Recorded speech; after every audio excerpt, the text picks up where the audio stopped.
So, which brings me to Rhode Island Attorney General Peter Neronha. He has been a general in every sense of the word for us.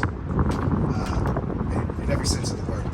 He has called meetings together that I haven't seen anywhere else in New England, where he brings labor together and he wants to know our concerns and how we can address these issues and how we can pass legislation that's going to stop this from happening. Because I use this saying, and it's kind of, people don't like to hear it, but I've said over and over, if we have one public hanging where we get one general contractor who's actually found guilty of wage theft, it's going to send a message to the community, through the construction community, and they're going to think twice about stealing people's wages.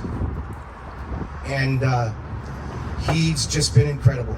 And no further ado, Peter. Thank you, Ernie, and thanks, guys. Great to be with you.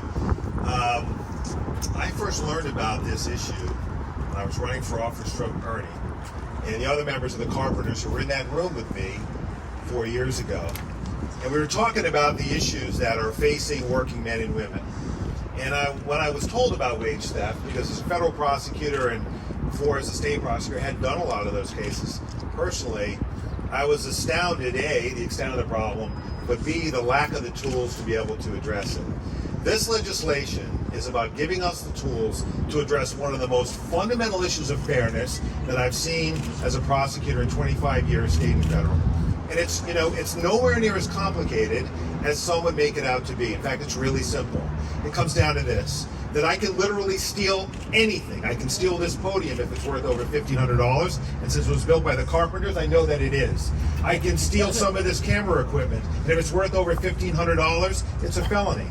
But if I steal somebody's hard-earned wages in any amount, $5,000, $10,000, $15,000, and these are not hypotheticals, these are cases that we have seen. It is a misdemeanor, and that is just not right. That is not what justice is. It is wrong, and we need to fix the problem. And it is not complicated. Now, there are those who will try to complicate it. During testimony last night, what did we keep hearing? Well, what about the situation where it's an innocent mistake? What about a real dispute or argument between a worker and the employer as to whether the worker is owed those wages? That's not what we're talking about. That's no different from any criminal case. The law requires that employers pay their workers the wages they've earned. The law requires that employers not misclassify workers as independent contractors to mess with them and to get an unfair advantage against businesses that are doing it the right way. That's what the law already requires. What it doesn't require is a meaningful penalty. So we're not talking about making the conduct different, we're talking about making the penalty different. So please, spare me the arguments that we don't know the difference between a crime and a non-crime. We do that every single day. We do it 5,000 times a year. That's exactly what we're trained to do, and we do it really well. Let's focus on what the real issue is. And the real issue is there's a lack of will in some quarters to protect the wages of working men and women, and that's just wrong.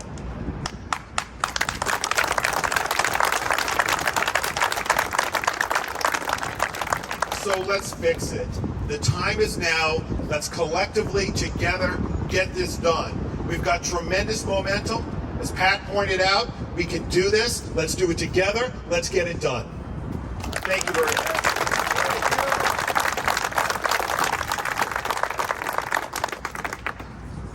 Well, thank you everybody for coming out. We really appreciate it. This is something that is very near and dear to the working families of our union and of the community. Again, go out there, make the phone calls, call your legislators, tell them that this is important, that this needs to pass. It's the right thing to do. And that's what they're supposed to do, the right thing. Not the politically right thing to do, the right thing to do.